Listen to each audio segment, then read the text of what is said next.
Have you ever wondered, did the God of the Bible once have a wife?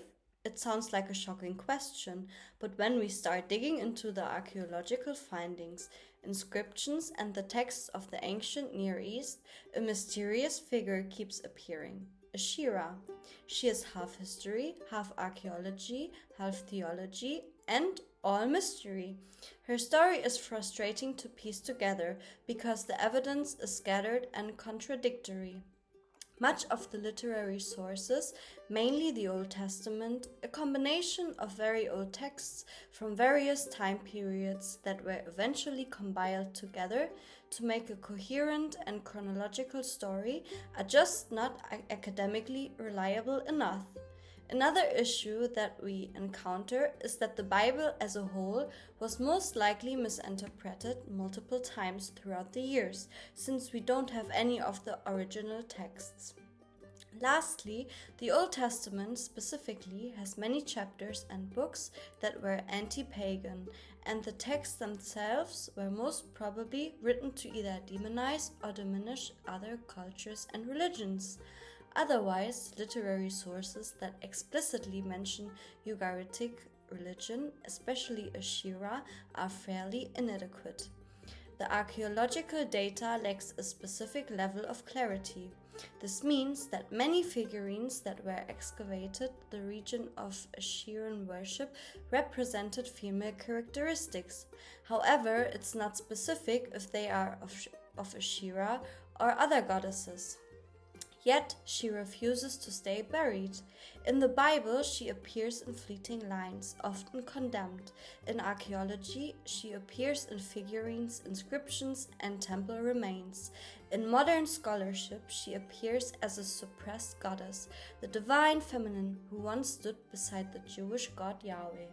So, who was she? A mother goddess, Yahweh's wife, or just a wooden pole? In this video, we're going to try to solve this ancient mystery. First, we will explore Asherah's origins in the Canaanite pantheon, where she was the queen of heaven.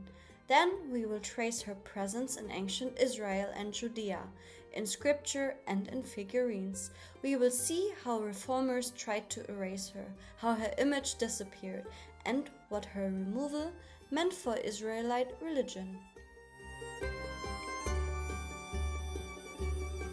To understand Asherah, we have to go back before the establishment of ancient Israel. At the very top of the Ugaritic religion stood El, the chief god. El was imagined as an elderly, wise father figure, a ruler of the divine council, the heavenly assembly of gods. To picture it easily, try to imagine the Greek pantheon of gods with Zeus at the head. But El was not alone. Standing beside him was his consort, Asherah. She was called Lady Asherah of the Sea, emphasizing her domain being the sea. She was the mother of the gods, said to have given birth to 70 divine children. Imagine a family tree of gods. At the top El and Asherah, the divine parents. Beneath them Baal, the storm god who brings rain and fertility, and many other gods as well. Asherah wasn't just El's wife, she was the queen of heaven, powerful, nurturing, and vital to the order of the cosmos. She embodied fertility, motherhood, and the natural cycle of life. She was linked with sacred trees and with the sea itself. We know about her from the Ugaritic texts, discovered in the ruins of the city of Ugarit, in modern Syria in the 20th century. These were on clay tablets, which were written around 1200 BC. They record myths and rituals of the Ugarites. On those clay tablets, Asherah plays a crucial role, interceding with El, supporting other gods like Baal, and maintaining cosmic balance. Naturally, the question arises, what did worship of Asherah actually look like? The truth is, the evidence is fragmentary, but we do catch glimpses in the Bible itself. God worship, especially in pagan religions, looked very similar throughout that time period. However, there were still some differences to Assyrian worship. At the time, each locality would have a specific deity that would be worshipped by all. This also meant that in each of these localities there was a vessel for the worshipped deity. For example, there was a vessel for Asherah, just for Tyre, and another Asherah for Sidon. This form of worship was standard for all gods of the Ugaritic pantheon. For Asherah, the vessel was most likely carved of wood, due to her connection to trees. This image would be planted in the ground next to an altar of Baal, which would be located on a hilltop or a mountain under a leafy tree. Later, Asherah's vessel would become whole statues instead of just a carving. Sadly, there is no trace of these wooden vessels, most probably due to the nature of them being easily destroyable and the regional weather and rainy seasons. In the book of Jeremiah, we hear about the women of Judea preparing offerings for a figure called the Queen of Heaven. Twice the text describes them baking cakes in her honor, once in chapter 7 and again in chapter 44. These rituals suggest that devotion to a goddess, perhaps Asherah herself, was still alive centuries after the prophets had condemned her. This is where Asherah begins, not as a minor goddess, but as the partner of the chief god and the mother of the pantheon. And here's where things get interesting. When the Israelites emerged as distinct people, following the exodus from Egypt, they inherited much of this Canaanite culture. Early on, Yahweh and El were often merged. Yahweh even took on El's titles, creator, king, father of gods. But what about El's wife, Asherah? Did she make the leap into Israelite religion as well? In ancient Israel, or the land of Canaan, Asherah becomes both clearer and more confusing. The Canaanites were the people living in the Levant, so modern-day Palestine, Lebanon, Jordan, and Syria. Long before the rise of Judaism, they had a polytheistic religion, meaning they worshipped many gods. The Old Testament mentions Asherah about 40 times, making her the most mentioned female deity. But the word doesn't always mean the same thing. Sometimes it clearly refers to the goddess, other times it seems to refer to an object, the famous Asherah pole. These poles were wooden-called symbols, likely carved tree trunks or poles planted beside altars, mainly Baal altars. Kings like Joshua are described as cutting them down and burning them, which is how scholars conclude that they were probably made out of wood. Archaeology adds another dimension. Kunelit Ashert is an archaeological site in the northern Sinai desert, dated to the 8th century BC. It contained inscriptions that mention Yahweh and his Asherah. Otherwise, large storage jars were found with inscriptions and drawings as well. One of these inscriptions, for example, written in Aramaic, translates to, "I bless you, Yahweh of Samaria and his Asherah." What does his Asherah mean? Was it the goddess, Yahweh's consort, or a symbol? His sacred pole. Scholars are still divided on that. Other inscriptions, like the one from Khirbet el-Kom, echo the same formula. Blessed be Yoriyahu by Yahweh and his Asherah, for from his enemies he has saved him. And then there are the Judean pillar figurines, small clay statues of women with emphasized breasts found by the thousands across ancient Judea and Israel. These weren't decorations, however. They were household cult objects, likely connected to fertility and protection. Most scholars believe they represent Asherah, worshipped not just in temples, but in ordinary homes.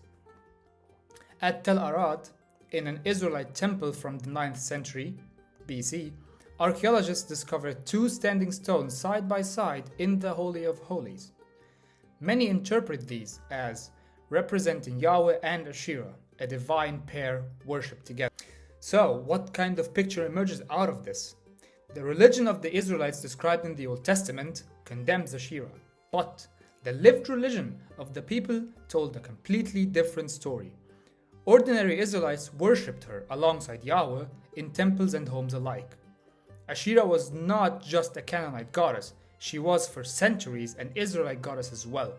The Bible's authors condemned Asherah, but regular people did not let go so easily. They worshipped her in their homes. So the thing is though, Asherah worship was very widespread, spanning all the way from Tyre in today's Lebanon to the borders of ancient Egypt. Why don't we hear more about her? And why did she disappear? The answer mostly lies in religious reform. In the late 8th and 7th centuries BC, kings like Hezekiah and Joshua sought to centralize worship in Judea and enforce exclusive loyalty to Yahweh. In ancient Israel, the worship of Asherah managed to survive multiple attempts of wiping it out. But exactly how and why her devotion endured is not always clear. One intriguing example appears in the story of the prophet Elijah. In this narrative, Elijah stages a dramatic contest against the prophets of Baal, the storm god of Ugarit. He defeats them and has them all executed. But the text also mentions that prophets of Asherah were present at the event, and yet, unlike the prophets of Baal, no harm comes to them. This silence is puzzling. Why were the prophets of Baal condemned while the prophets of Asherah were left untouched? The story hints that Asherah's worship, even in times of fierce opposition, was never fully eradicated.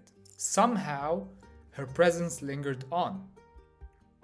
One logical explanation as to why and how Asherah survived, which is merely an individual explanation to be honest, lies in the fact that ancient Israel was mainly the western part of the region, placing it on the seaside, which would then make Asherah worship integral to the culture in that region. Around mid-8th century BC, the Asherah worship took a fatal blow, however, as the kingdom of the north, ancient Israel, fell to the Assyrians and most of the population was either captured and many fled to the southern kingdom of Judea, bringing the Asherah worship with them. This then leads us to the kingdom of the south. In Judea, however, Asherah did not have a stable environment compared to ancient Israel at all, since the two most aggressive religious reforms took place in the region of Judea. First off, Hezekiah's reform, which took place around 700 BC, where he ordered the destruction of high places and sacred groves. The second and most relevant reform, however, to Asherah worship was the reform of Joshua in around 622 BC, accompanied and caused mainly by the discovery of the book of Deuteronomy, which is especially hostile toward foreign gods and toward Asherah. Later, editors enforced this perspective, recasting Israel's past as a constant battle against idolatry. The biblical account describes Joshua's purge in vivid detail. He removed from the temple all the vessels dedicated to Baal and Asherah, burning them in the Kidron Valley outside Jerusalem. He also carried the ashes to Beit El, brought out the image of Asherah herself, burned it, and scattered the remains over the graves of her worshippers. Then, turning to the countryside, he cut down every Asherah he could find, desecrating their sites with human bones. In this process, Asherah was systematically erased. Where she appears, she is often reduced to a wooden pole, stripped of her divine identity completely. Unlike Mesopotamian goddesses like Ishtar, who remained visible in myth, Asherah almost vanished. By the time of the Babylonian exile of Israelites around 587 BC, Israelite religion had become firmly monotheistic, meaning the belief that only one God, their God, Yahweh, exists and that all others are false. This is the form of religion that most people would associate with Judaism, Christianity, and Islam today. Therefore, Yahweh ended up standing alone and Asherah was gone, at least officially. But then, what do we lose when Asherah disappears? Asherah represented fertility, motherhood, and the balance of masculine and feminine. Her presence beside Yahweh would have made Israel's vision of God more complex, more relational.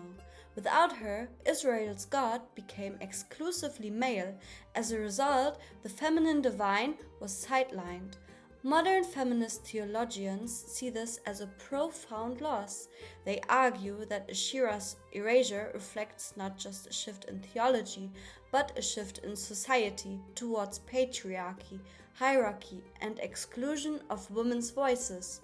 Though Asherah was erased in antiquity, she has been rediscovered today. In the 20th century, archaeologists unearthed inscriptions, figurines, and temples that revealed her hidden role in Israelite religion. Scholars like Raphael Patai in The Hebrew Goddess and William Dever in Did God Have a Wife brought her back into academic and popular discussion. At the same time, neo-pagan and feminist movements embraced her as a symbol of the divine feminine. For some, she is the lost goddess, the hidden wife of Yahweh. For others, she is a reminder that the sacred can be both male and female, both father and mother. Asherah's story is not simple. It is scattered across broken tablets, erased and manipulated scriptures, and silent, unidentified figurines. She was the queen of heaven in Ugarit, the partner of Yahweh in ancient Israel, condemned by prophets, erased by reformers, forgotten for centuries, and re-emerged in our own time. So the question remains, if the God of the Bible once had a wife, what does that mean for our understanding of God today? Asherah reminds us that history is not only about what survives, but also about what was deliberately silenced. To recover her story is to recover a missing piece of the human search for the divine.